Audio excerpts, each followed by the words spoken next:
Any signing given yet? Do you want to start and then he can just sign on when he can? Okay. We're going to call the meeting to order. I'm going to ask at this time if anybody has additions to the agenda. Hearing none, I would ask for approval of the agenda as presented. So moved.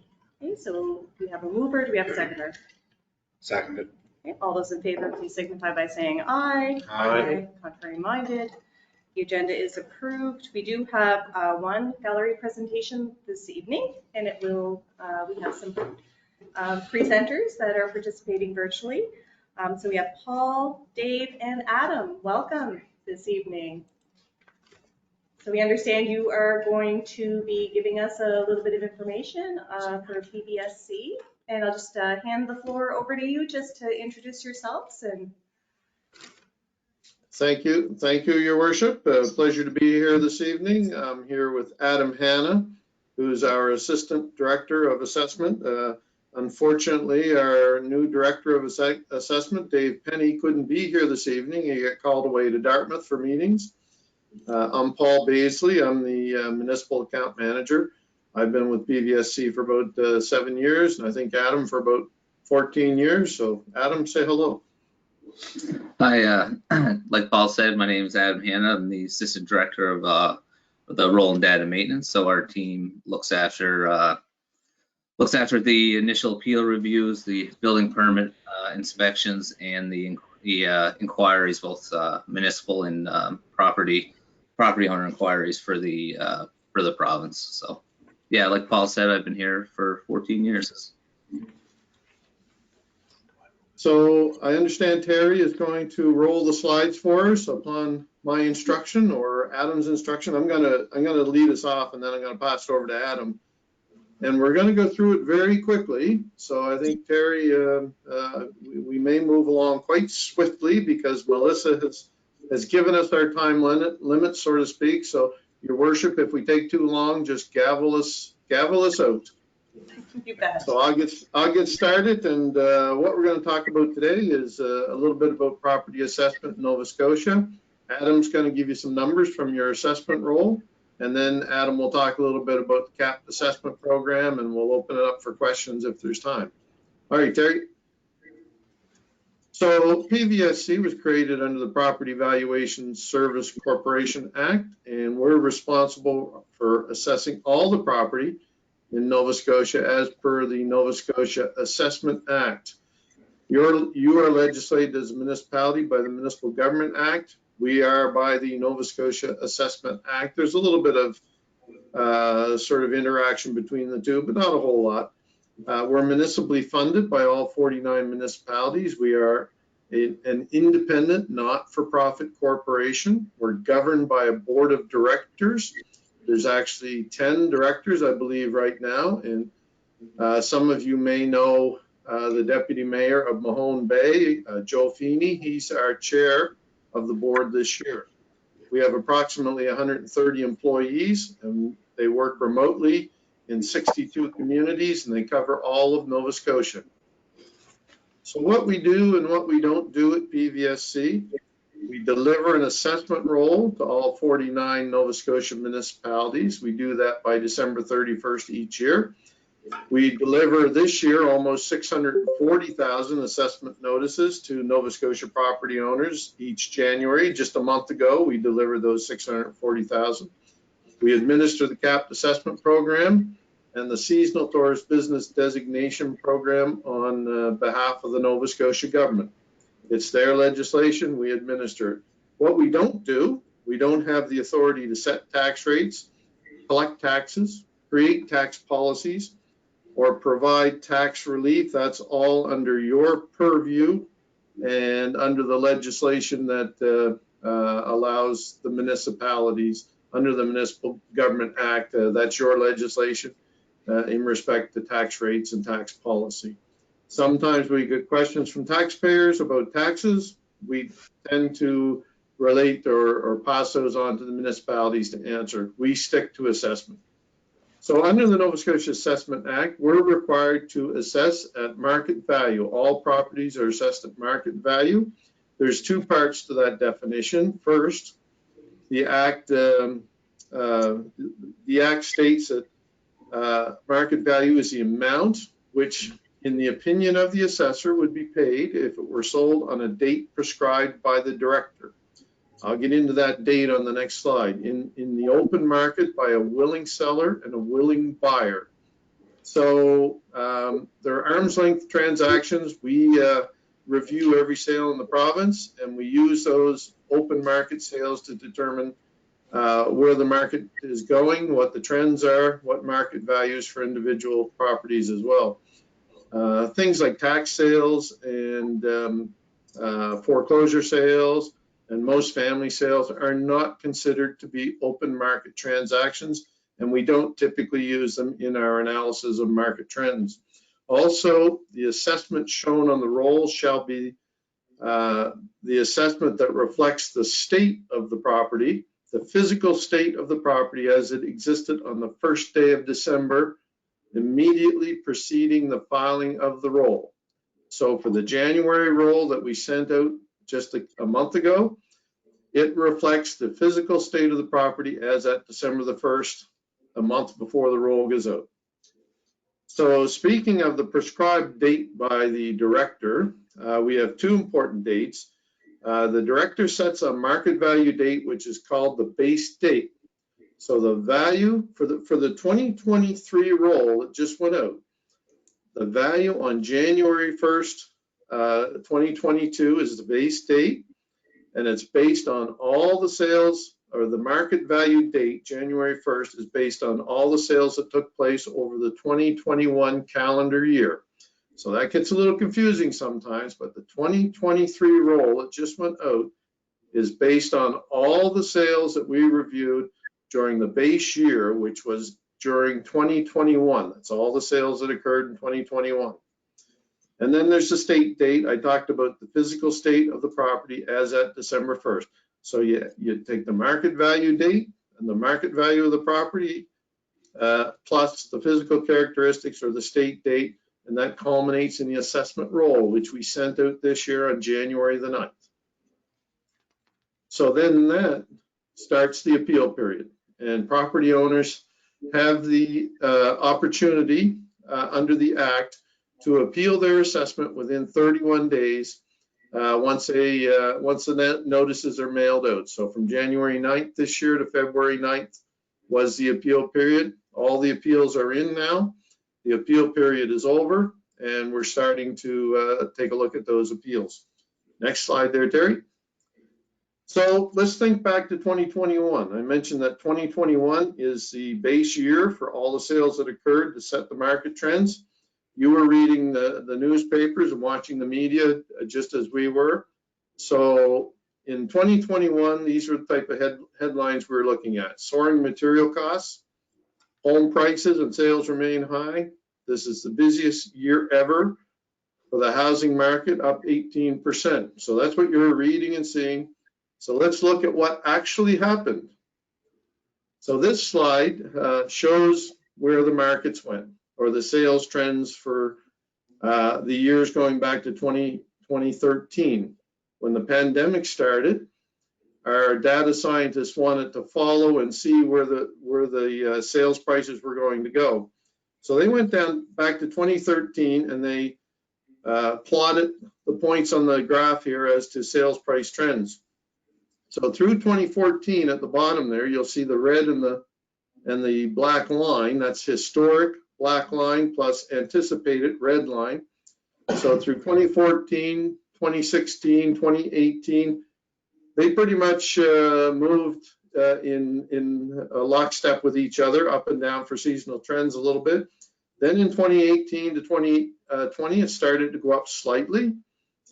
And then when COVID and the pandemic first started taking effect in early 2020, you'll see that what was anticipated or what actually happened diverged significantly from what was anticipated. So that black upward line, the steep upward line with the dots, that's what actually happened. That's the tracking of sales prices through 2020, 2021, and 2022. So as you can see, it was up steeply. The other thing on that last slide was you saw 2 orange goalposts. So those 2 orange goalposts represent the calendar year of 2021. So when I mentioned our market trends for the 2023 roll year, that's based on those sales that occurred between those 2 orange goalposts. Go ahead, Terry, and I'm going to pass it over to Adam. Adam's going to take you through a couple of numbers, keeping in mind that everything's based on 2021. Thanks, Paul. So looking at the total assessed value for Port Hawkesbury, they're 321.5 million. So if you look to the left, looking at the residential, up almost at 180 million. So in comparison, that's a 10.6 increase from 2022. So that 10.6 doesn't just represent a market increase. It's a year-over-year comparison of the assessment roll. So also included there would be building permit, new construction, or anything that was added to the roll. So it'd be a combination of both. In 2022, it was 2.8. And then looking at the adjusted, including the cap, so the residential taxable with the cap adjusted was up that number's up 8.9% this year in comparison to 3.2% last year. If you look to the right of the screen, the commercial assessment up just over 141 million. So that's up. These figures include the taxable and exempt, so it's a total portfolio for each commercial and residential. So the assessment year-over-year increase was 4.4%. In 2022, we received 17 appeals in Port Hawkesbury. We reviewed 85 property transactions that took place in 2021 for our reassessment for the 2023 roll. And we inspected 24 building permits in Port Hawkesbury as well. I'll touch quickly on the sector highlights. This would be provincially. So some of the sector highlights for the 2023 roll, industrial was up 14%, apartments were up 9%, retail was up 7%, offices were up 3%, hotels were 2%, and nursing homes were also 2%. So that's also including market growth in construction as well. And these numbers are provincial numbers. Next slide. So getting into the cap assessment program. So the provincial legislation puts a cap on eligible property, which limits taxable value increase. So under the cap legislation, the criteria is the residential property under 4 units. It has to be owned 50% by a Nova Scotia resident. New construction's not eligible. Commercial property or commercial classifications not eligible as well. Condos have to be owner occupied, and if there's a sale on the property, that's not an immediate family member, the property would lose its cap and then be recalculated the year after ownership and start restarting on the market value. The second point there, the cap rate is based on the Nova Scotia Consumer Price Index, so that's set by Stats Canada. So for 2023, that was set at 7.7%. So that means every eligible residential property in the province went up under the cap program 7.7%, and that was the largest increase that I've seen since I've been here. Last year was the second at 5.4, and previous those years it was usually around 0.3 to 2.9% in that range. And the account eligibility, I already went over the account eligibility and who was eligible, what kind of properties are eligible for that. Next slide. So this is understanding how the cap appears on the notice. So you have an assessed value, a capped assessment, and a taxable assessed value. So if the cap is lower than the assessed value, owners eligible properties pay tax on the lower of the two. So if the cap is lower than the assessed value, it will appear in the taxable assessed value column there. And if it's still an eligible property and the assessed value is actually lower than what the cap is, because that does happen sometimes, then the cap section would appear blank and it would just have the assessed value there. It doesn't necessarily mean that they're not eligible for it. If it's an eligible property, it just means that the assessed value is actually lower than the cap, so they'd be paying their taxes on that value. So this is just our contact information. So we have a 1-800 number. We have assessors on the phones daily if owners want to speak to an assessor and talk about their assessment. We currently have 4 queues set up. If they dial that 1-800 number, there's an admin queue, a residential queue, a commercial queue, and a municipal queue. So if I was a residential owner calling, I'd click to talk about my assessment. I'd just click on Q2 and I'd be connected with a residential assessor to talk about that. And we have our email, mail, and fax numbers there as well. And there's also a lot more information on pvse.ca if owners or anybody wanted to go on and educate themselves on mass appraisal, the cap legislation. All those topics can be found in more detail as well on our website. And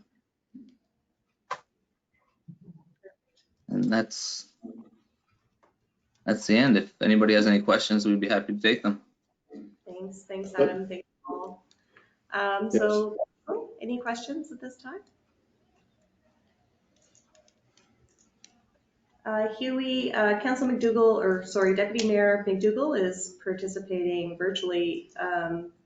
Deputy Mayor, do you have any questions? No, that's fine. Thanks for your presentation. Thank you.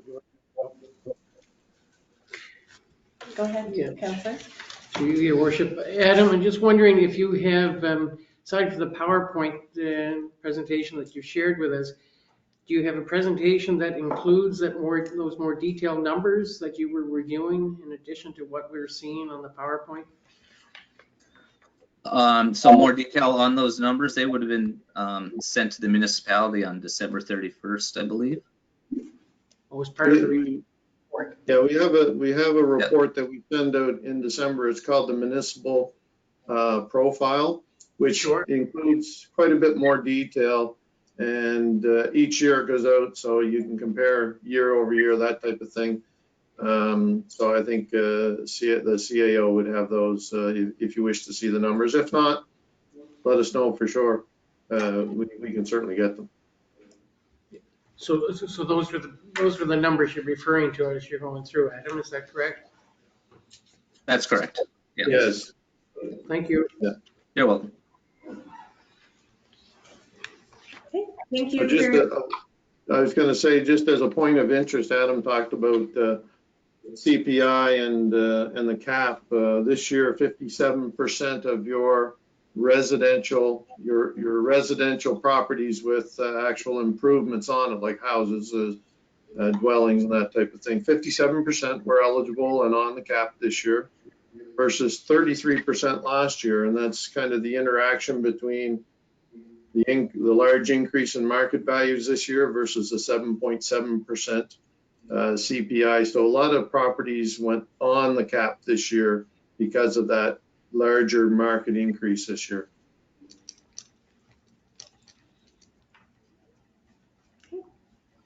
No other questions? Thank you so much for your time this evening. Well, Your Worship and Council, thank you very much. We really appreciate the opportunity, and we probably went through that about as quickly as we've done it so far, haven't we, Adam? But we were mindful of your time tonight, so we really appreciate the opportunity. Leave anybody behind. I think everybody really appreciated the presentation. Thank you so much. All right. Thanks for having us. Thank you. Okay, so our next item is council reports on assigned committees. I distributed my committee of the whole report, so maybe we'll start with Council McCrory. Yeah, so Your Worship, the committee meeting that I would have had, this is in February. I'm sorry I didn't have a chance to go back and look at my January dates after the committee of the whole in January, but February 7th, the same day that we had our public meeting, we did have a straight area transit board meeting on that day.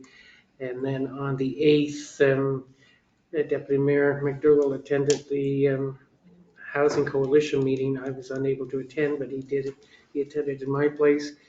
Thursday of this week, we have Eastern County Regional Library meeting. We've Planning Advisory Committee meeting, and we have Cape Breton South Recruiting for Health. Those three meetings are on Thursday, and there is a an additional SAC board meeting this coming Friday. Thank you. Over to you, Councillor Coyne. Nothing to report. Okay, Councillor MacGyver. No report, Your Worship. Haven't had any meetings since our meeting on the 30th. Our And, committee consultation session. Right, and Melissa has put out looking for interest for a waterfront meeting, I think on the 27th. I think was the date most we're looking at. Okay. And over to you, Deputy Mayor. Thank you, Your Worship. Councillor McCrory said we had a few SAT meetings, one on the 7th, and I sat in on the Straight Richmond Housing Coalition on February 8th. I was very impressed with that meeting, Your Worship, and the quality of the people that were there, and I'm glad that Melissa called me that morning and asked me if I could make it, because it was quite a meeting. And like Councilor MacGyver said, we have some more meetings coming up, and particularly with the waterfront and the development committee meetings. So that's it for me, Your Worship. Thank you. Okay, thank you so much. And of course, as always, if any of you have any questions with regard to my Committee of the Whole report, happy to answer any questions or provide more detail. I did want to make a note, however, that we do have a gentleman with us this evening, Martin Thompson, and he is our new Economic Development Officer through the Cape Breton Partnership and the Cape Breton Regional Enterprise Network. So he'll be working with the town of Port Hawkesbury and the county of Richmond. So welcome, Martin. I just wanted to have council have the opportunity to meet you, and of course I'm happy to share Martin's contact information in case you might have any questions. Hopefully we'll see more of Martin at a later time. So over to you, Terry, for CIO reports. Thank you, Your Worship. Our senior leadership team will deliver the CAO reports. I'm going to start with Michelle, who's going to deliver the marketing, recreation, tourism, and culture report. Through Your Worship. Good evening, everyone. Good evening. As usual, I want to start off with a little summary about the Strait Area Trails Association, and I really wanted to start off with a huge thank you for their partnership in offering the community this Morris Trail hike this past weekend. I think it was the biggest participation that we and they've ever had. We've got some photos up here that highlight that event. They estimated about 150 people in attendance, which is huge. And they had four separate fires all along the Maple Trail. So Did you run really like to say chocolate? thank you to the volunteers, the Strait Area Trails Association, and everyone who participated in that event. Also for the trails, we're preparing the grant reporting for the 2022 Trail Expansion Grant. So that's the work that's been done on the Hemlock Trail over the past year. And completing a new trail expansion application and assisting the association with that for 2023-24. As for recreation programming, our winter programs are in full swing with really great participation. The department is hosting a full slate of swimming lessons. They're all pretty jam-packed. Classes for all ages, as well as some private lessons and a continued partnership with the local Autism Society chapter. And we're transitioning from Red Cross Learn to Swim to Life Saving Society Learn to Swim. So it's really just a different regulating body, but that's gone pretty seamlessly as well. And we've just had very minimal questions from the community about how to change over, which lessons do I go in this session. Dance, craft, music, learn to skate. I think learn to skate filled up in about 10 minutes this time around. So it just really speaks to the community need and want for programs like that. So very, very successful in participation for that program. Very well attended, and we're receiving a lot of really positive feedback on the diversity of programming that we're offering this session.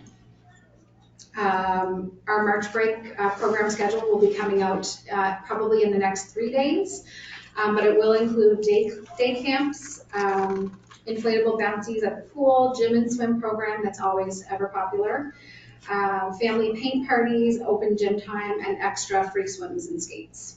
So we'll wait for that to come out. I'll forward it along to council when it's all ready to go so that you can share it.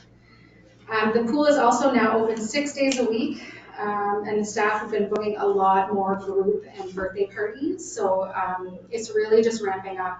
We're getting more and more requests all the time for extra programming at the pool. And we've also added some additional public swim time, so that's always very well attended. The department was also successful in receiving an Active Communities Fund in the amount of $17,040 to purchase equipment for the Strait Area Pool, so some belts, noodles, life jackets, swimming lessons, equipment, as well as the arena, some extra helmets and skate aids that we can loan out to folks who come and attend our programming at the arena. And the funding will also be used to purchase an additional trail counter and some signage for the Strait Area Trails Association to support their programming as well. We've got the Privateers show coming up on March 18th. That's sure to be a fun night. I think we're about 70 to 80% sold for that show, so that's going to be a really fun night. Don't wait, get your tickets now. Red Tribe Boxing event on May 20th, and as usual, July 2nd to August 6th on Sunday nights is Granville Green. The department is also working on a proposal to host the Cape Breton Partnership Annual Investor Summit in October 2023, so I'm preparing that with Terry's help on that one. And that is the first Thursday in October. Grants and sponsorship, as I mentioned, the Active Communities grant, really ramping up on applying for funding for Granville Green. It's that time of year. So the department applied for the Nova Scotia Festival and Community Event Development Program, $10,000, Atlantic Lottery Corporation, $7,500, and Mara, $5,000. And then we also reached out to all of our existing sponsors and some other prospects as well. So if anybody has any ideas, I know Councillor McCory, you were very helpful last year in sending along some contacts and ideas. So always open to receiving those for additional prospects for funding. And also, I can confirm that Everwind also confirmed presenting sponsorship in the amount of $10,000. Marketing and media, I'm very excited to share that the department is working on a full website revamp for the Town of Port Hawkesbury and the Port Hawkesbury Civic Center websites. And that is thanks to a couple of funding opportunities, but more in part, the Department of Canadian Heritage Re-Engaging Audiences Fund. So in the next couple of months, you're going to see some major changes on our website. They will be easier to navigate. They will sync with our current programming software and our program registration software, and better quality professional photography on there. So extremely excited for this. I truly think that having a really organized online presence can really save time for the staff, and it's just really exciting times. And our total page likes for the Town of Port Hawkesbury rose again. They're kind of constantly moving up, but from 4158 to 4203. That is my report. Thank you so much, Michelle. The only, I guess, something that kind of tweaked me as you were presenting was with regard to the website revamp. And I'm just wondering, I mean, it would be kind of a neat conversation to have in advance of that with the accessibility committee, just to talk about how do we kind of work some accessibility into that revamp. Absolutely. We did have, back a few months, I guess in the fall, we did have a presentation from a potential vendor to provide us with the website, and we did discuss accessibility. So I know Gordy was there, and he's representing that committee, so we'll be sure to include accessibility and keep that top of mind when building the websites. Thank you for saying that. Thank you. Anybody else have questions? Deputy Mayor, if you're good. Okay, thank you so much for your report. Thank you. Thank you. Who's next, Carrie? Erin? Thank you, Your Worship. So Terry and I met with Inverness County staff and their new airport committee members on February 2nd, which was in advance of our February 16th airport committee meeting. So That was good to share the terms of reference and kind of details on the contract with the operator. Yes, that was a good meeting. I'm going to skip the next one. I'll talk about the shared IT project. Kyle McCory was added to the straight IT team this month. So that kind of completes the hiring phase of that organization. So there's 3 staff, the director, manager, and a technician. And Kyle will be on site in Port Hawkesbury most Wednesdays. So that'll be good. So if there's any IT issues that you have, such as calendar syncing or whatnot, we may be able to fix those on Wednesdays. So it's not set in stone every Wednesday, because obviously their priorities may change based on the needs of the entire organization, which includes 5 municipalities, but that would be a typical time for them to have presence in the office. I'll skip the next one because I have the slides on that. Landry Lake, again, continuous meetings with industry, government, funding agencies, legal counsel, internal staff, developers.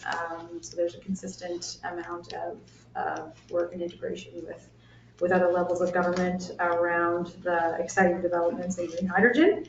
Manulife, who is the town's pension plan provider, provided some education to staff who wanted to take that on January 18th, and they were also in town in person on February 7th, and were available to staff to meet to go over investments in pension plans.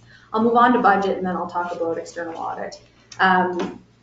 So it is that time of year, although this was our prior year process. So in January, we began reviewing the budget process with council at the committee of whole. Obviously, it's February where we're looking at this, so this process is a little bit delayed from last year's plan. February 2nd last year, we had a priority setting and open discussion with council and staff. March 16th, we approved our capital plan. That was the first year we approved the capital plan outside of the operating plan. So the operating plan went to the May meeting, but we did approve the capital plan in March to be able to get tenders out early. April 8th is when you received your draft operating budget. We went through deliberations. You can go to the next slide there, Terry. Around the operations through February, March, and April. And the budget was approved at the May 7th meeting, if it's on the next slide, I think, Terry.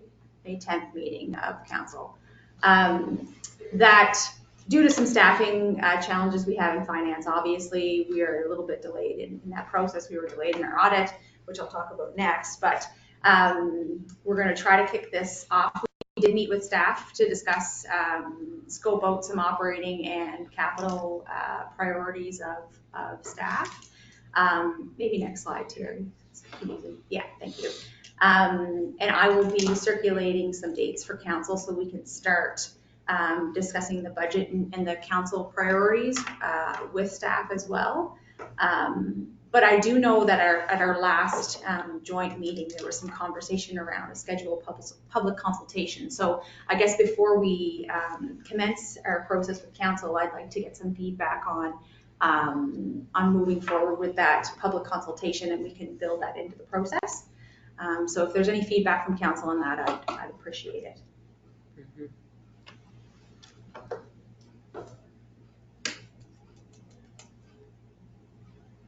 Right now? I guess, you know, we're talking about our budget process. The last meeting with council that we had, there was discussion around adding some public consultation and some specific dates around that to bring in priorities of the community. Now, there was a discussion that councilors are getting feedback from the community all the time. Public are invited to our budget meetings. They can, you know, ask questions and be involved in that at those meetings. It's not really, it really hasn't flown that way before. People have come to our meetings, but have viewed our meetings. So I'm just wondering, you know, as we're talking about the process this year, what council's expectations are around public consultation around budgetary items. I guess, Your Worship, it was myself that raised that issue at the last meeting, and I just distributed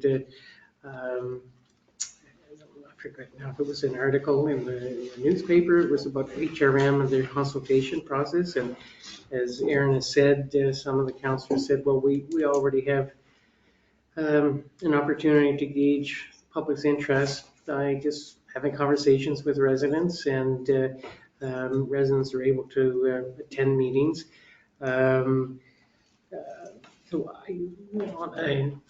I haven't, since that meeting, had an opportunity to follow up and pursue. I think what my intention was, I was going to get in touch with HRM, their budget office there, and just ask for some more details as to how that process is any different than our process. And I was going to bring, that was my recollection, and I just haven't had an opportunity to do that since that meeting. Yeah. You know, and anybody else have any, I don't know, Terry, if you had made any comments at that meeting about that. And I think you did say there are other communities that do go through this sort of process with some public consultation, right? Yeah, no, there's definitely a number of municipalities that do a public consultation process. So like really it's about explaining how we utilize it, about, you know, how much revenue we take in and how do we spend that money. And then the budgetary process. So it's more about showing the process that we go through and how we use it, how we get our money, and how we use our money. So that's something really, if we wish to, we could discuss at our first budget meeting. So maybe we can have some examples of what we may wish to see, or integrate it into one of our budget meetings as well. So we'll come back with a little more detailed proposal if you want to consider that or not. I don't think we'll be looking at anything overly complex. Yes. But we can certainly discuss that at our next budget meeting. Yeah. Sounds like a good plan. Sound good? Through you, your worship. So what I understand, we're going to discuss this at a budget meeting and have a public forum after? Potentially, if that's the wishes of council. Through you, Madam Chair. So I thought you could have a discussion at the first budget meeting, and then you determine what your public consultation would look like. So if that's a separate evening or afternoon meeting, or maybe it's a mail out or something that we post talking about the budget process, so that's a discussion that we could flush out if we're not prepared this evening to discuss exactly what that looks like, or you can tell us not to bother. I think early on in our process, we provide details every year of what our challenges are, or what our revenue streams are, what the percentages are, what financial pressures we have coming up. Then we kind of get into priorities of staff, priorities of council, then we get into costing those out, looking at what reserve levels are and how they can be financed. So I think something could be integrated into an early meeting, and I was just hoping if that was going to happen, we could plan that now, so that at the first meeting, we can also bring in community priorities if there's a place for presentations to council on community priorities. But we can discuss this further at our next meeting if that's easier, and we can all have some more thoughts around it. Through your worship, do you feel we have the time this year for that? I think if we have very set structure around it. We're behind now, correct? Yes, and I'm going to get into yes. Yeah. Right. So I agreed with Councillor McCrory. But I don't want to be the one who prevents the community from being able to input into the budget process. So if that's something the council wishes to do, we can absolutely build it in. But I need to know. I'd rather know earlier than later, so that we can we don't get down a road and then all of a sudden we're pulled away from that because of all these other priorities that are coming at us from the community. But sorry, process. For you, your worship, like your point is well taken, because now, as you just showed, we started the process last year. It would have been January, February. We had already had a number of meetings. We haven't had a meeting yet. It's not going to happen until March. And there's probably going to be the same eagerness to try to look at getting a capital budget approved in the same fashion we did last year. That put us in a real good position because we were able to put tenders out and get contractors engaged. And maybe if I could just say, maybe on Terry's suggestion, we just leave that, if we could just leave it for an issue at the budget meeting, and maybe we'll have to make short work of it at that meeting, and the decision made, we can make a decision at that time.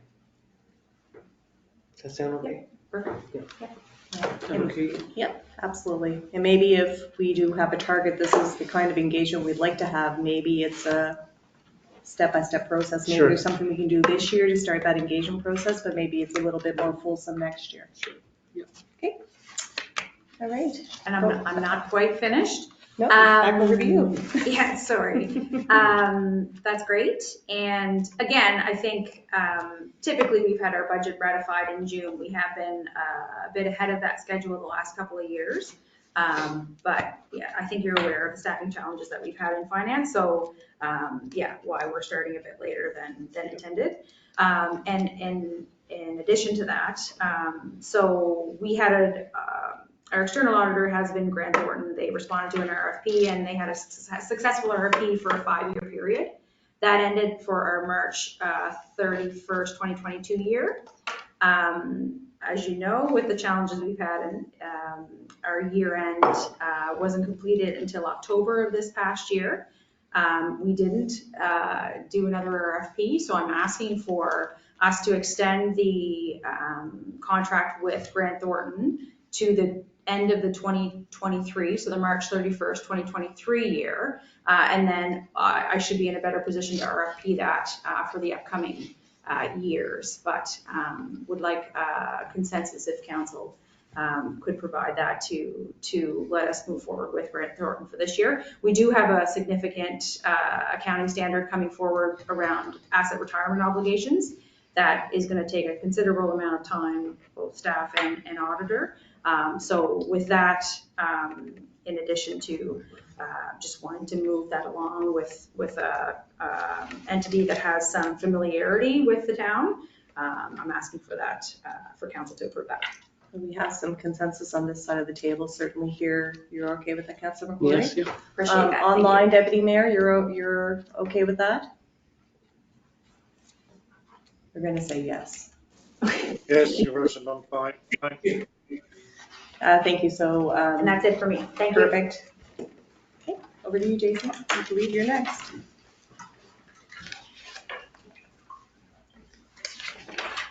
Good evening. Just to kick things off, traffic sign report was provided in your package. We'll move on right away from that one because it's routine. An update on our ICIP active transportation project.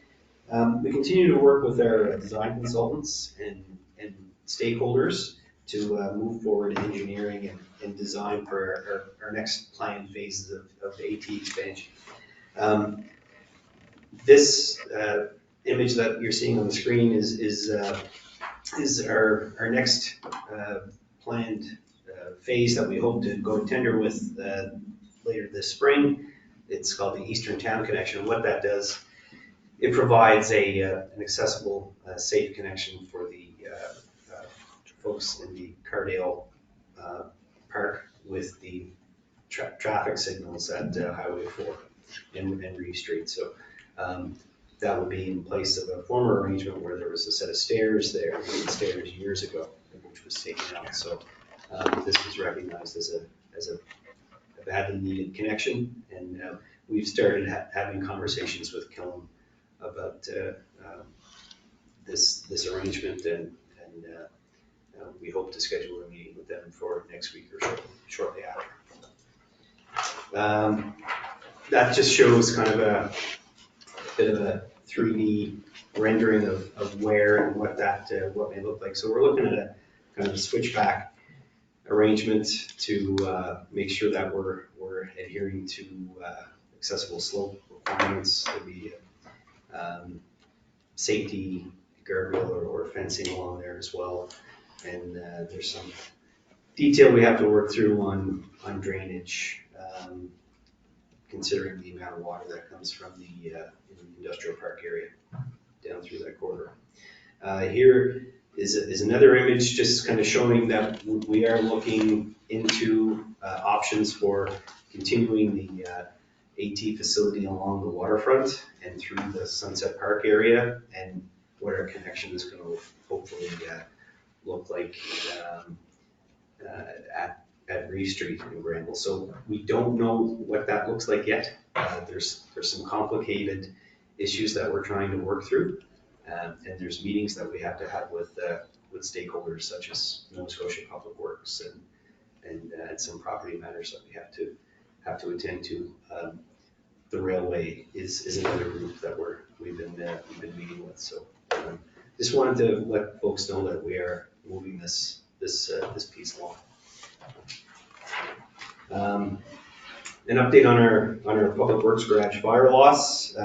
We continue to work with our insurance provider on the building contents replacement matters. So we did receive a contents report from the insurance company, and we are looking through that, and we are planning on scheduling a follow-up meeting with our adjuster to review that very, very soon.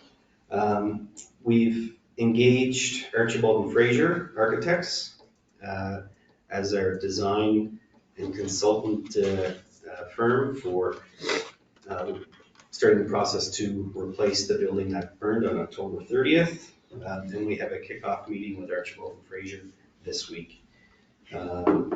We've recently taken back our 2015 F-350 truck. That's a fleet vehicle in Public Works that was in the fire loss. That vehicle underwent extensive cleaning and repairs, which took longer than we would have hoped, but we wanted to ensure that it was cleaned properly. It was actually sent back to the mechanics to clean it very thoroughly a second time. And the adjuster engaged Alltech Environmental to do some environment testing inside of that vehicle, just to ensure that there was no hazardous atmosphere and it was safe for staff to spend hours and hours in that vehicle when they're plowing. It's done correctly. Additionally, we've conducted Public Works garage building tours on January 30th. So members of the Public Works staff and some members of council, we went to Antigonish. A huge thank you to our counterparts with the town and county of Antigonish, the Dexter Nova Alliance staff, and Nova Scotia Public Works Depot staff in Antigonish. So we were able to tour 4 buildings that day. It was a wonderful day. We learned a lot of good lessons, retained a lot of good information on what other people have incorporated into their designs. Some items that they would like to change based on their experience with their buildings. And at the end of the day, it was a very useful time that we spent touring those facilities. Just a brief update on water main breaks through the winter. Obviously, this is our time of year when staff are have it all 100 hours fixing breaks. Knock on wood, it hasn't been as severe as other years, but since our last meeting, crews have been out and repaired 4 breaks. So those areas were provided in your report. And lastly, a brief update on our ICIP water systems project. So we've recently closed our first tender that we issued into this project for the demolition of the old decommissioned Pettisphere water tower in Tamarack. So we received 3 quotes for that tender, and we've scheduled a meeting with the lowest bid contractor for next week. So we hope to be in a position to award a contract to that contractor after that meeting at that time. And we've had meetings with local officials and engineers with Nova Scotia Environment to review the overall project scope, not just for this piece, but for the other pieces as well. And just kind of working through the information request and answer portion that goes along with that. And we hope to be in a position to move forward with issuing the tender for the Pitt Street tank portion of the work within the next couple of weeks, where we sort through any remaining issues with the environment. And the geotechnical borehole investigation work, which we need to perform for the new tank foundation design.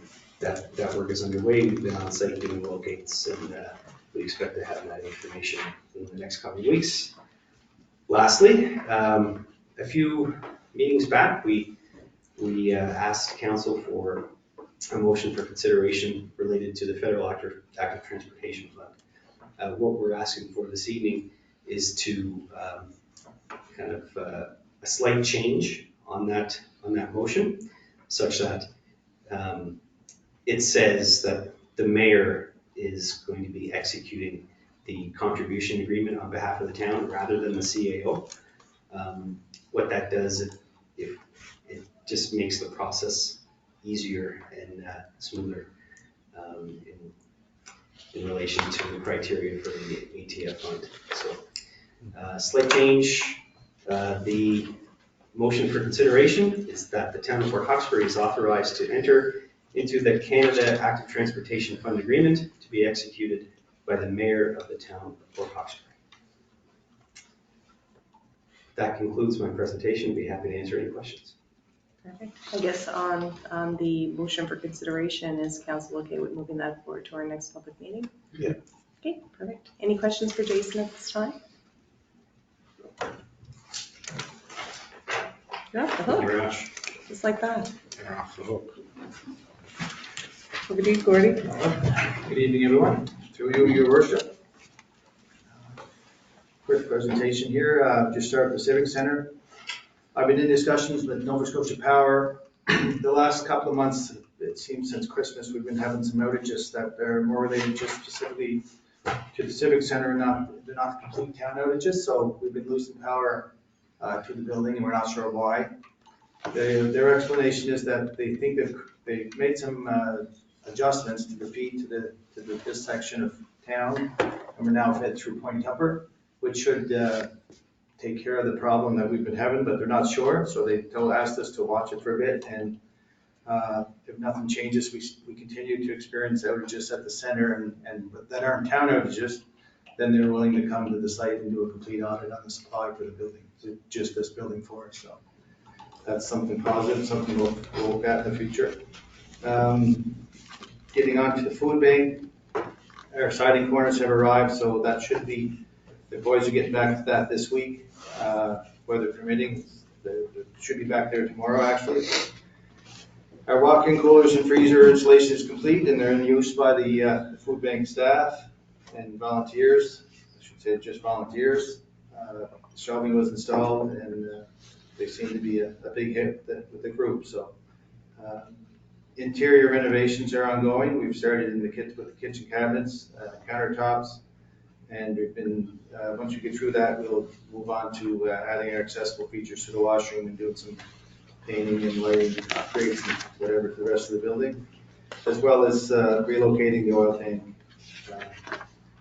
to a more permanent position than in the front lobby. So a couple of pictures there will show you what the walk-ins look like and what the kitchen startings look like. Summer students, just a carryover from last report, just so council and the worship knows what's going on there with the application and the dates that we should watch for. Don't expect to hear anything back from them until sometime in April. As you may be aware, probably very much aware, Stantec Engineering has completed their comprehensive investigation onto the airport runway, just identifying certain steps that we should be taking in the future to make sure that the runway in the airport is ready for future growth, stuff like that. So we've discussed that at our last airport meeting. I didn't include that physically with the report, but I have that report. You can require a copy of it. Our electric vehicle charging stations are now in use. We've purchased SIM cards for the charging heads. We had a little bump. We thought we could feed them wirelessly from the building, but it wasn't strong enough, so we installed SIM cards to service them themselves. Accessibility, we're waiting to get our next meeting underway. Eager to do so. We've applied for funding through CCH, which if we're successful, could be up to a maximum of 50,000, 2/3 of our eligible costs. That funding will go towards accessible improvements at Granville Green, the community playground, and Sunset Park, mostly for solid surface upgrades and some accessible parking at Granville Green. So that's my report, and if there's any questions, I'd be happy to answer. Thanks so much, Gordy. How many summer students are we applying for this year? The same as last year, Your Worship, we applied for 24 total. Okay. And it'd be wonderful if we got them all, but. Yeah. 7 different crossed. positions to a total of 24. Perfect, thank you. Any questions for Gordy? Yeah, sure, Go through you. ahead. I noticed today a client at the food bank was having a few issues getting in. I guess the question is, with the renovations, the accessibility outside is included in the renovations to be fixed up? Yeah, for sure. Okay. The ramp and that, you mean? Yes. Yeah. Okay. Thank you. Any other questions? Just a quick question through you, Your Worship, to Gordy. Just Gordy, in terms of the charging station, how does that work? We have to determine that, Councillor. Once we get them, the rush was to get them operational. Yeah. So right now it's free power. Okay. It's a trickle charge, so it's not a lot. So I think 8 hours may give you 20 kilometers travel, something like that. So we'll have to sit down with CFO and CAO and decide how we want to charge, if we want to charge, and we just manipulate software. And most of the time it's a swipe card or something that the car owners, the vehicle owners have, or it's something like a tap card or something. Yep. They're quite busy, are they? Pardon? They're quite busy. The charging stations, I haven't seen anybody at them yet, but I haven't been watching that closely either. There might even be an opportunity, Councillor, to come to our box office and pay that way or whatever during operating hours. I've seen a couple of vehicles. Oh, I know, there's two around town. No, but at the charging station. Okay. Yes. They use the Cancer Ford and Gateway. Gateway, yeah. It's a lot faster. Yeah, they put in It's 3-phase. the heavy duty. Okay. They're mandated by their company to do so. Plus, it's a lot easier for them because they already have that power there. Yeah. It's quite expensive. Any other questions for Gordy? Thank you for your presentation. You're welcome. Appreciate it. Back over to you, Terry. Is there anything else? No, that's it, Your Worship. That's it for CAO. Okay, so under other business, the first item is animal policy. So back over to you, Terry. Yeah, thank you, Your Worship. So this item was brought up by council at our public meeting and asked to be referred to this meeting for discussion. There's not a lot to update here. Gordy has gone and has surveyed other arenas in the province to see what policies were in place. And there's a bit of a mixture. There's some arenas do allow dogs. All are required to allow service dogs. That is the law. And so that's where that sort of sits. If it is, and would like a little bit of feedback from council, but if it is the desire to restrict the allowance of just service dogs into the arena, then we can look at a policy that will reflect that. I will say, though, that we have legislation, as I mentioned before, we have legislation in place where that is the, that's the case. We don't have a choice whether to allow or restrict service dogs.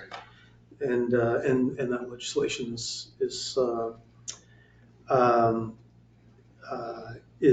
in effect now, and so that's in place. We do have a no dogs allowed sign on the building, but that doesn't restrict service dogs.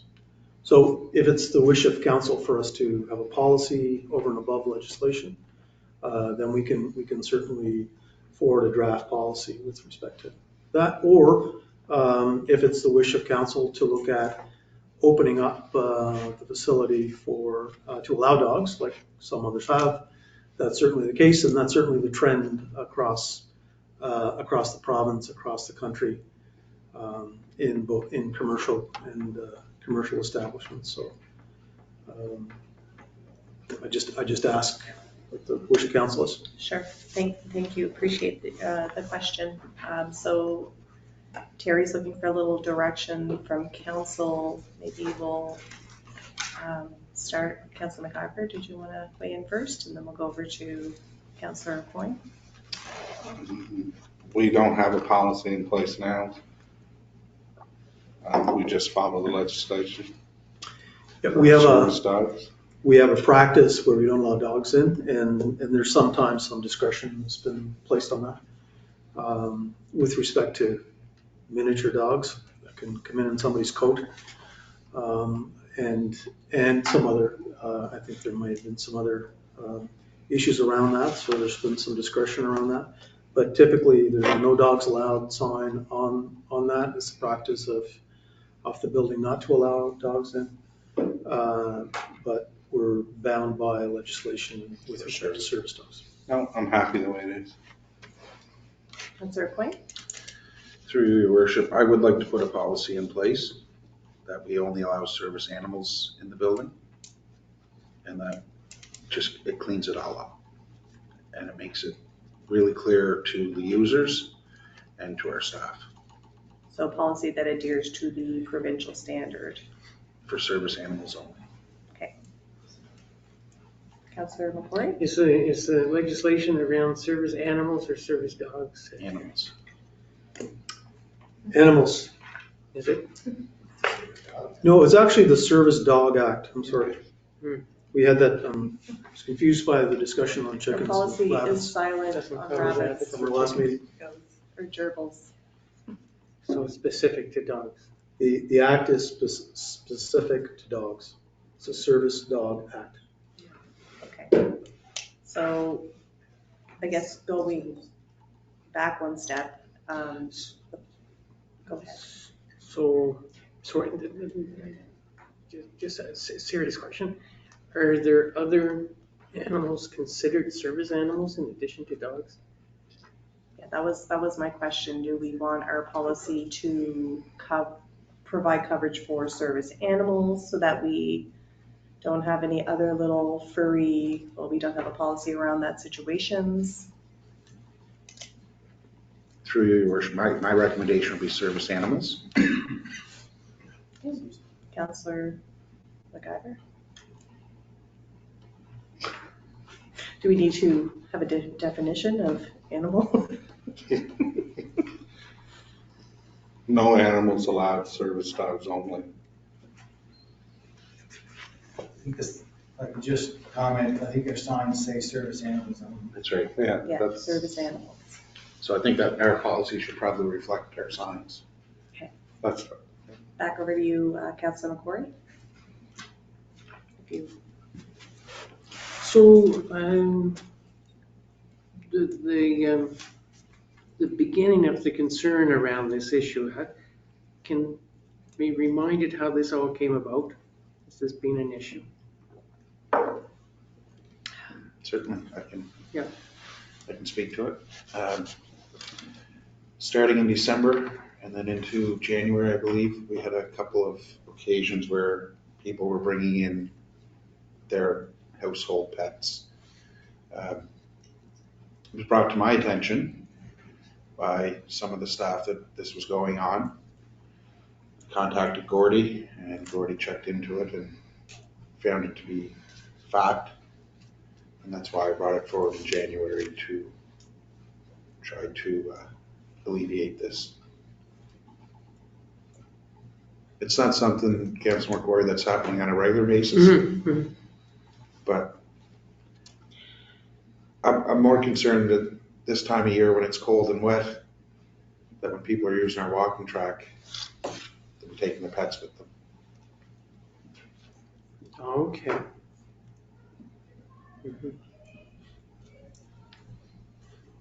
Deputy Mayor, did you want to weigh in?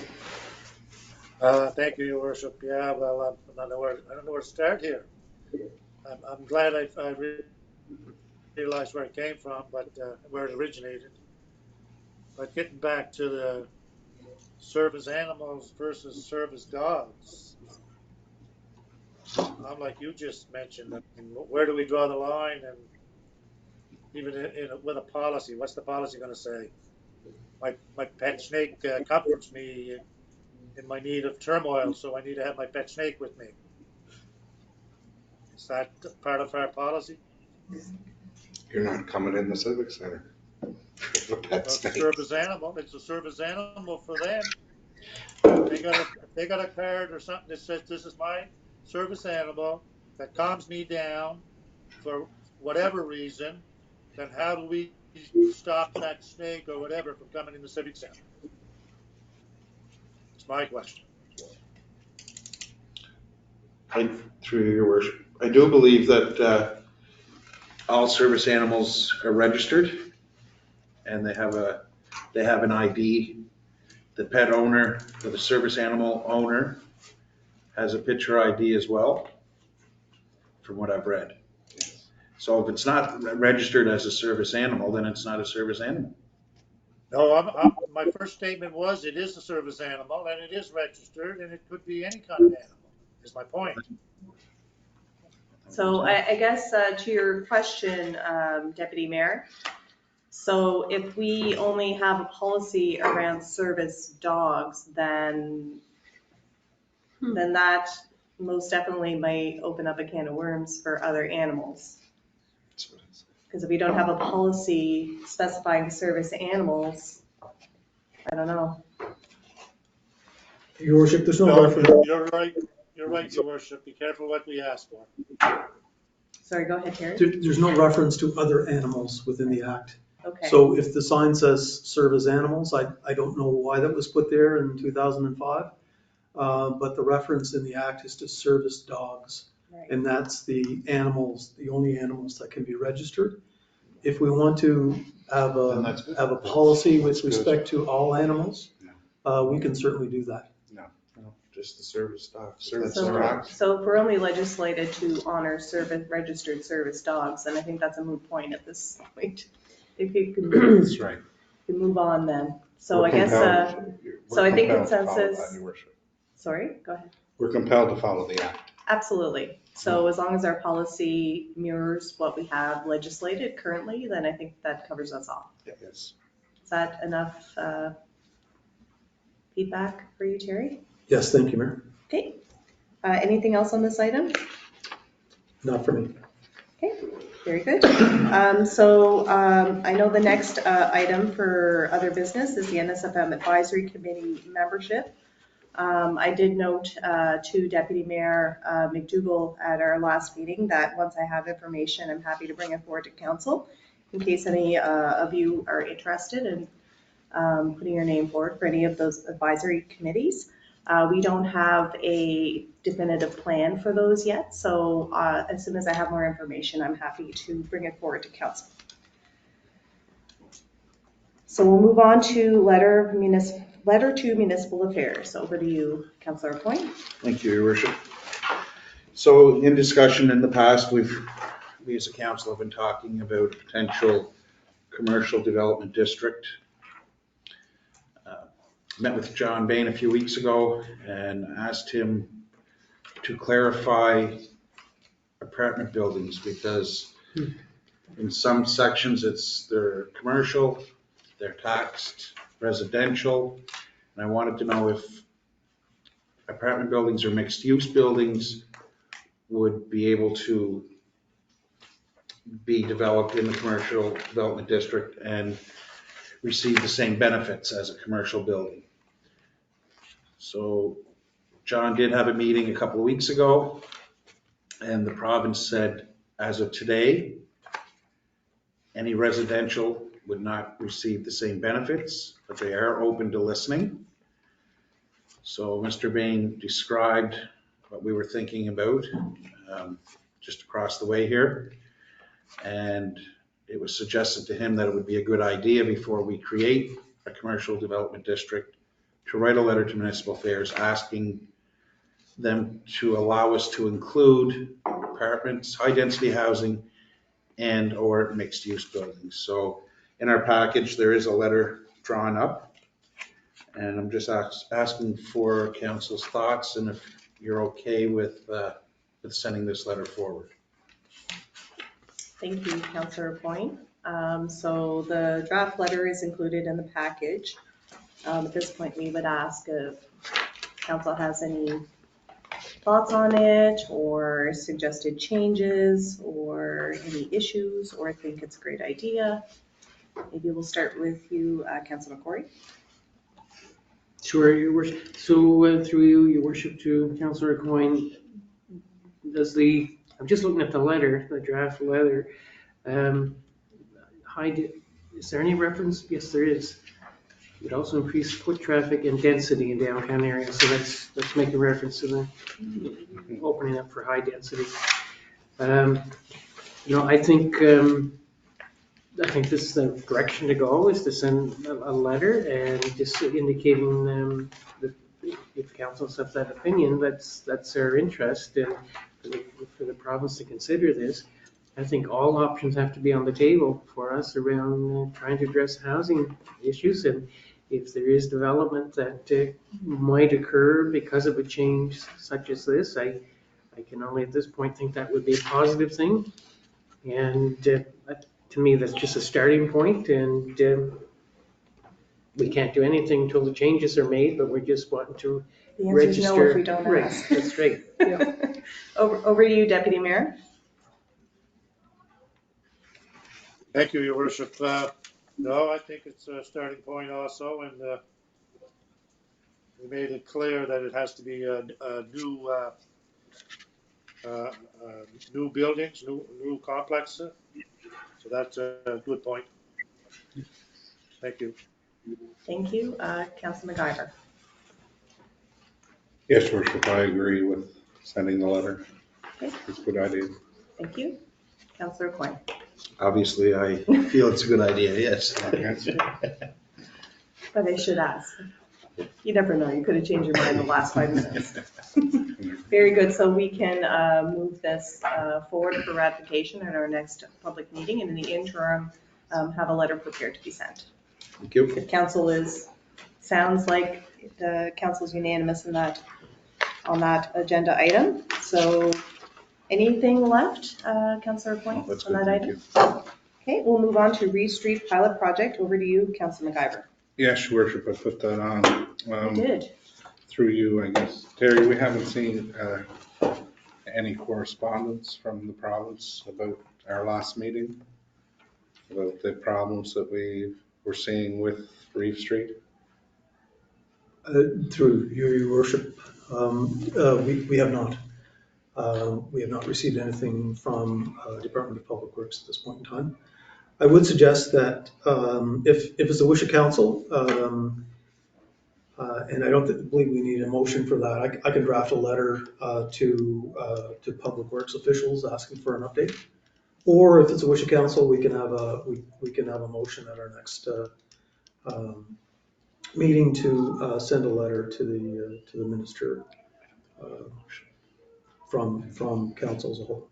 We could try the email route from staff to staff for now, and I guess if we need to move forward for a more official letter, we can try your suggestion first, and then if we go the next step if need be. We could actually, we could actually revisit that at public meeting. Sure, So we can send that out now. If we don't see a reply, then we can move it to a public that meeting. makes a Great lot idea. of sense. And yes, and that's only 2 weeks from now. Yeah. Right? So, yeah, to support sending a letter urgently to them, because it's since June, I think, is when we have the presentation on the community survey with Don That's quite a Mills while, yeah. and the engineers. And this is now the end of February, and there's nothing come back to us yet. No, and I think through you, your worship, as a council, I think we have to deal with our, I guess, questionnaire that we put out. So we talked briefly at that first meeting. Yeah. And discussed the issues, but it's funny they haven't gotten back to us. Apparently, though, we're gonna have a shiny new website to be able to put some information up on, though, at some point. Be very accessible. But yeah, no, it's a good point. Because my recollection is when the presentation was made by Don Mills, he talked, and it was based on the results of the survey. Mhm. He talked about the necessity for there seemed to be some action taken on the items that were identified, right? It seemed And that way. said, you can't just do the survey, you gotta show that you're taking some action. And he said that's the most positive thing you can do. And up till this point, there has been no indications of anything been adopted by the province from that meeting. Or in fairness, we can ask if they've taken any steps. And That's what, Yes. as far as I know, correct. right? Yeah. So it'd be good for them to send us, correspond with us. So anyhow, we'll go over it, but Terry will send a letter off and then we'll deal with it at the public meeting. You could have missed the whole memo. It'd be good to just double check. And at least then, if there is more steps required, then how can we participate with pushing that information out to the public? Okay. Any other comments? Deputy Mayor, did you want to weigh in? Are you good with the course of action? No, I'm good, your worship, thank you. Okay, well, you might as well keep unmuted because the next item is signs with your name on it. Over to you. You remember that song, the sign said, long-haired freaky people made lot of fly? Yeah. It's before your time, probably. Anyway, your worship, I think a few months ago, we decided that we were gonna, I don't know if it's a few months ago or a few years ago, we decided we were gonna honor or recognize the old schools in the community, and I think we identified 4 or 5. I'm just wondering if there's an update on where we are with that, your worship. Okay, thank you, Deputy Mayor. I've discussed this with Gordy today. Okay. So yes, there's definitely motions and approval of council, the direction of council to prepare signs to honor previous schools. Those signs have been created. Bases have been created. They are ready to be installed. Some of the locations that we have picked, we have to change. So there's been a bit of that, but there's certainly one sign that we can put up almost immediately, and the installation of the other signs will occur this spring. Okay, perfect. Any other follow-up questions, Deputy Mayor? No, that's fine, your worship. Thank you very much for your update. Thank you. So our next item is Eastern District Planning Commission appointments. Over to you, Terry. Yes, your worship. So in your package, there's a letter from John Bain, the director of Eastern District Planning. And each year, this time of year, there's a request for council to consider appointments to specific roles from Eastern District Planning. And so I bring that forward at this point with information that we'll be bringing this forward at our public meeting in March. Perfect. So this is for our information to move forward to public meeting. Yes. Any questions at this time? Okay. Moving on then to Strait Area Highland Dance Association. Over to you, Terry. Yes, Your Worship. So there is a request from the Strait Area Highland Dance Association for a donation with respect to supporting their annual competition and the hosting of Atlantics. So for the consideration of council. And I apologize, but I'm going to ask Melissa, because we were going back to the association and looking for a recommendation or a specific ask from the association. Through your worship, Mhm. they didn't give a specific amount. Okay. And the Atlantis are going to be hosted at the Seraph Auditorium. May 20th and 21st is going to be popular. It'll be a busy weekend. It's going to be a busy weekend. Ooh, kilts everywhere. That's awesome. So Your Worship, through you to Melissa, have you been in touch with Liz Kerrigan then to get some clarity around that, and she didn't follow up with you, or? Didn't ask for, through your worship, I didn't ask for a specific amount. They just wanted to make sure that this came to council. Okay. Yes. Well, because here it is, we're committee of the whole, and the event is not till middle of May. Maybe we could Move it seek forward. out and ask for some clarity and bring it forward if we want at the That makes March sense. public meeting. Yeah, that makes sense. Good with everyone? Perfect. All right. Approved additions, which we have no additions, future meetings. Moseying right on. We have Planning Advisory Committee meeting, February 23rd, public meeting of council, March 7th, Committee of the Whole, third Tuesday, which is March 21st. At this point, motion of adjournment really isn't needed. We've completed our agenda, so we are adjourned. Thank you, everyone. Tomorrow at 4, yeah. I didn't mean to steal this, Terry. It's your zoning map. Oh, this is not. They snatched